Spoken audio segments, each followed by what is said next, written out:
We're quite lucky here at GMBN that we've been able to turn our passions about mountain biking into our jobs. But how can you do it, and what sort of jobs can you look at getting to make your life all about mountain biking? Well, you'll be surprised just how many opportunities there are. Let's have a look.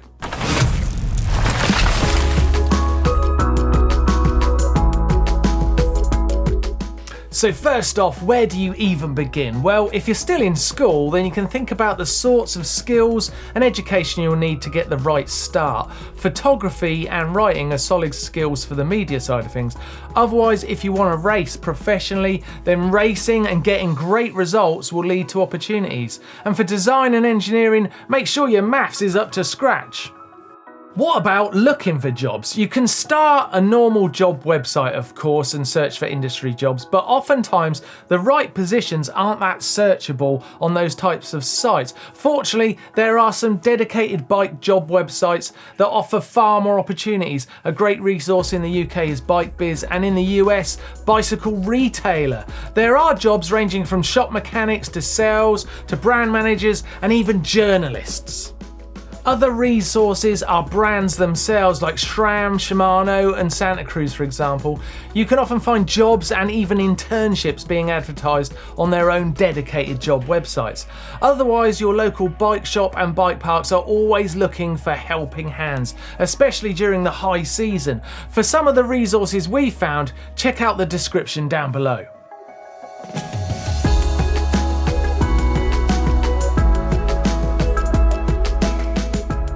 The first port of call for most riders looking to make a living out of mountain biking is by getting sponsored for riding itself. It's pretty much the dream, because who doesn't want to get paid for riding and get free equipment at the same time? It's brilliant. However, it's easier said than done. You really need to be fast, stylish, or very, very good at getting noticed, but it's doable.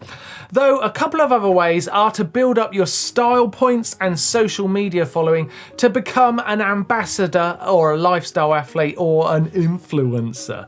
Another riding-based way to get paid is to ride and become a skills coach or a guide. You're paid to be outside on your bike, and all without chasing sponsors or followers. Yet another way to get paid to ride is by teaching others. Skills coaching allows you to get paid to be out on your bike while also helping others to become better riders themselves. A really rewarding career that is still very much about the riding. My name's Neil. I'm an ex-professional downhill racer and an ex-professional mountain bike skills coach, and I kind of got into it, if I'm completely honest, because I was at a bit of a loose end. When I finished racing downhill, I wasn't sure exactly what I wanted to do next, and skills coaching felt like quite a natural thing to be able to do, still be able to ride my bike. And actually from there I got back into racing, so I then started racing enduro. Again, sort of turned professional, got some good sponsorship, so I was then half coaching, half professional enduro racer. I think my advice would be to get some good training, to be honest. I did it early on with an organisation in the UK called the CTC, and it definitely taught me how to look at someone's riding. You know, I'd been a pro rider for 10 years, but actually sort of pulling apart someone else's riding definitely takes a bit of skill, and you might need a bit of help with that. And then it's all about experience. I used to coach an awful lot. Quite often I'd see 30 or 40 people a week, and actually, you know, over a year or two, it really builds up your skills base. So you can watch someone ride, video them, and really pick apart what you think they're doing well, which can help with their confidence, but also what they could do better. And sometimes it'll be just 2 or 3 really small things can actually make a big difference to their riding. Whether it's getting their foot position right, changing a bit of bike setup, or just looking at a specific bike skill that should really translate to improving all their riding. And it is a really rewarding thing to do. It could be a really fun thing to do. I would say the disadvantages are that sometimes it looks like you're riding a lot, but actually you can go and stand in the same place every day and talk people through a similar problem to someone you saw the other day. So it can sometimes be a bit repetitive, but at the end of the day, if you're really helping someone improve their riding and you're getting to ride your bike yourself, then it can be great.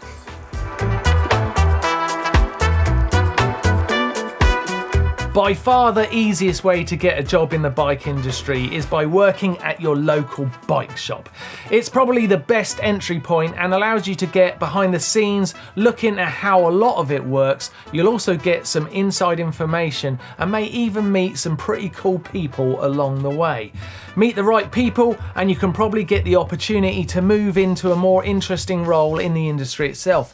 Many of the bike journalists and race mechanics started out wrenching in their local shop, so it's a great place to begin your career in the industry. Notable bike mechanics include Danny McCaskill and our very own Henry on tech, who was until recently a very well-renowned World Cup race mechanic. So let's get a bit more insight directly from him. I'm Henry, I'm 27 years old and originally from the West Midlands. My position has always been working as a mechanic, starting off in shops before eventually progressing into race teams. I got into it by, well, I've always just loved working on bikes, and it seemed a bit of a goal of mine to work out how to get paid for it when I left school. Started off just working in local shops and then decided to travel and kind of chase the summer seasons. That was really good as it meant I got exposed to a lot of fantastic mechanics to learn from, as well as a lot of different places. Got to ride my bike, meet a lot of cool people that also do the same thing, and eventually kind of fall into sync with the racing season. I got into the bike industry, well, out of school I just wanted to learn how to make money from my passion. Originally started working in local shops before deciding to start chasing summers and going kind of between the northern and southern hemisphere, riding my bike all year round. This was really good as I not only got to meet loads of like-minded people, but I also got to learn from loads of really, really good mechanics. If I had to give somebody advice on how to get into a similar job, it would probably be not be afraid to maybe take some risks or do things perhaps slightly unconventional. When I was 18 or 19 years old and all my friends were off to university, I just said, well, actually, I want to go ride bikes, and kind of that's how it worked out. Definitely took some risks. Some stuff didn't work out, some stuff did, but it all was fine in the end. Kind of hope for the best, prepare for the worst. That's my sort of thing when traveling. I always went over with a reasonable amount of savings, although sometimes I remember one time I got down to $5 New Zealand and that was everything, but then it somehow turned out all right, so I was very lucky, I guess. But certainly took some risks, especially when going between France and New Zealand. Sometimes I went for jobs that I thought I could rely on and they didn't quite materialise, but on the contrary, sometimes I just fell into really, really good jobs without any expectation on my part. Why do I love it? Well, I just feel so lucky to be able to work with the thing that I'm really passionate about.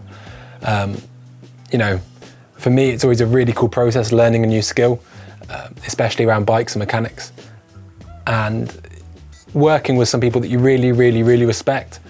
Some of the shops I've worked in, the mechanics have been so good, and to be able to kind of learn from them was always hugely satisfying. When I left school, I always just thought being a bike mechanic was the dream.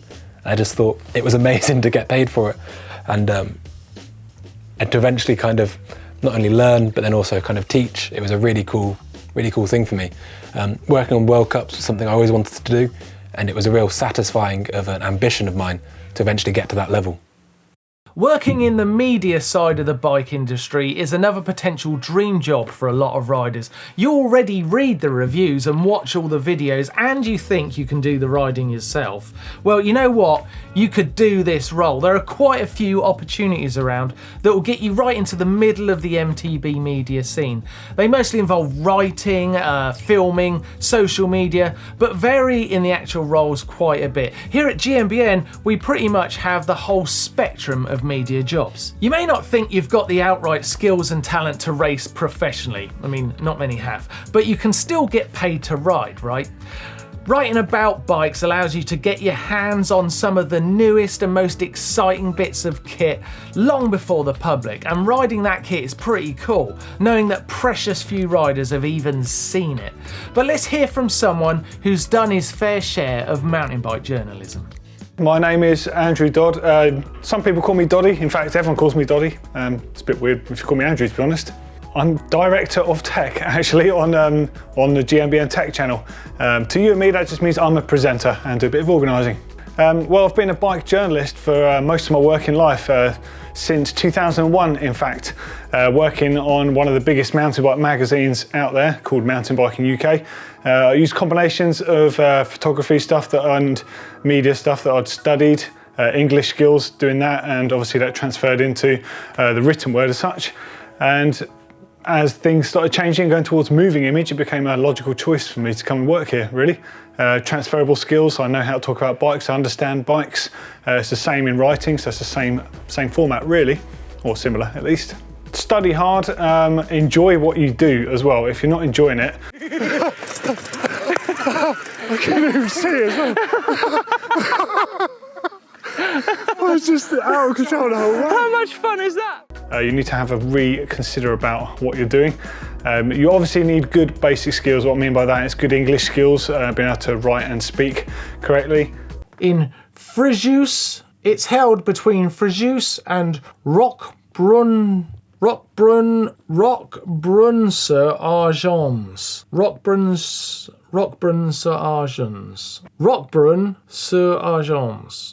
Know your way around a bike really. So working in a bike shop, part-time perhaps at weekends, that's a great way to build up those mechanical skills and things like that, and do some filming with your friends. You don't need any fancy equipment, you can just do it with the phone.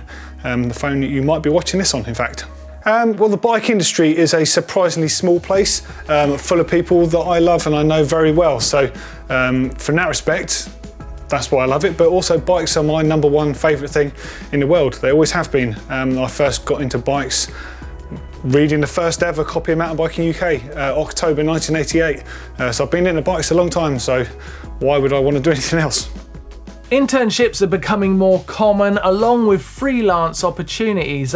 This route, you may not be jumping right into a full-time career in MTB journalism, but you can build it up, and it's a great way to meet people in industry and make important contacts. What about something for the more visually creative? Well, creating videos can be the ideal situation. We all love mountain bike edits, and having the chance to create and craft videos that everyone wants to see is super cool, but enough from me. We have enough video creators here that know far more about it than I do.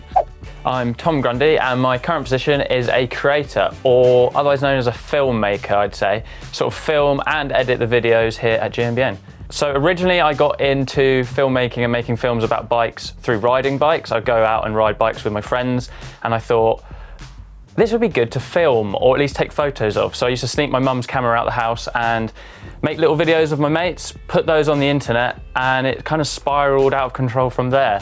I realised that I really enjoyed doing this, and this is something that I might want to do with my life. And so I went from there and sort of pushed on, focusing on doing that and making more videos and learning the craft of filmmaking and putting those films on the internet.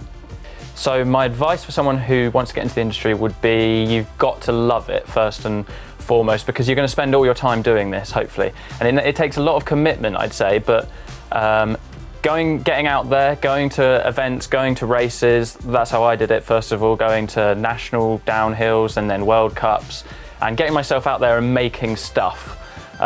Forcing yourself to make that stuff, maybe giving yourself a deadline. I'm going to make a film a week, I'm going to make a film a month, and forcing yourself to make more stuff and put it out there, and show people you're committed. You've got to love it though. I think that's the most important thing, because you're going to be spending a lot of your time doing this, and so it's got to be a passion of yours.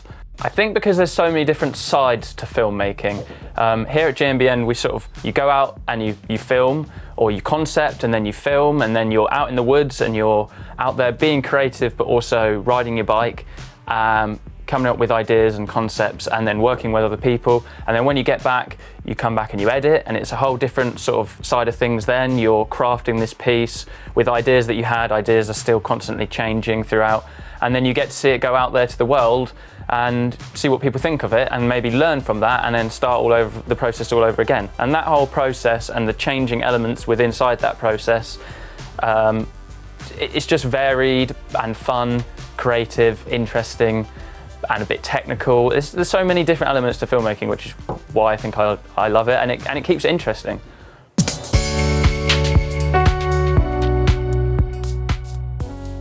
There are quite a few different jobs to make up a brand. It's not just the top guys making all the big decisions. Everything from engineers and designers to sales and marketing. Brands are just companies and they need all the normal roles to be filled. And they're also a perfect place to find your way into the industry. Now maybe you think that the bikes on offer these days aren't quite what you're after. They're all wrong. And you think you could do better. So why not just make the bike you want? We did look briefly into building your own bike frame on the Dirt Shed show recently, and I've done it in the past. So what about going a bit further? The bike industry is rife with designers and engineers doing their magic to make our rides better and better. And this is one of the best ways to both make a mountain bike a lifestyle and make a big difference in the sport itself. The most common way to get into this side of the industry is through studying design or engineering at college. From there, you can see if there's any internships around. Most brands advertise these jobs on their sites, but it's probably worth contacting them to see if there's other ways to work in the industry whilst you're at college, so you can get a foot in the door. My name is Ken Avery. I'm the Vice President of Product and Marketing at Vittoria Industries North America. I get to basically handle the off-road categories for Vittoria globally as far as product design goes. I grew up mountain bike racing, and I started racing when I was 11 years old, which is about 30 years ago. Bikes were a lot different then, but basically the passion was kind of the same. So, I was at a race one time and I got a flat tire, and a notable pro gave me an inner tube because I didn't have any inner tubes, and it was the 90s, so people used inner tubes. Kind of like saved my race basically because I didn't have anything extra at the time, and I was so grateful that basically after that race I went and bought one and gave it back to this person, and we became friends. And so I was in high school at the time, and in study hall I would just like obsess about tires, and I would just draw tire treads in study hall, and I would start faxing them to this pro. And they were kind of like, whoa, this is crazy. But they started, just kind of as a favor, sending them to the tire company to see what they thought. And inevitably, they started kind of paying attention a little bit. And all I was trying to do was help out, really. And around that same time, I earned a UCI license as a racer. So I had a bit more credibility on the race side. And, after university, it turned into a job. And, 20 years later, I'm still in the tire game and loving it. Show gratitude. I mean, that was my open door. You're going to meet a lot of people. There's opportunities around you all the time. And if you can help other people, and it could be anything. It could be how to change a flat tire. It could be how to set your bike up. It could be how to set your suspension up, how to get over this log, whatever. It'll come back to you. I really believe in that. And so, it's the kind of thing where ride your bike a lot, go to some events, talk to some people, see how you can help out. And that's the best way to get in this industry. Now, what about if you align particularly with a brand and feel like you'd be the best person to represent it? Then why not do just that? Brand managers are often the first port of call for the media to get hold of the brand and get the necessary information about products. You're often required to take people out on rides and often show off the products, and you need to know the brand inside out. It's not an easy job, but it can be extremely rewarding, especially if you love that brand. Thanks for watching, and let us know in the comments section down below what job you'd like to do in the bike industry. Don't forget to check out the links in our description as well. If you'd like to see more videos from GMBN, then click just here or here. Hit the globe to subscribe, give us a thumbs up, like, and I'll see you next time.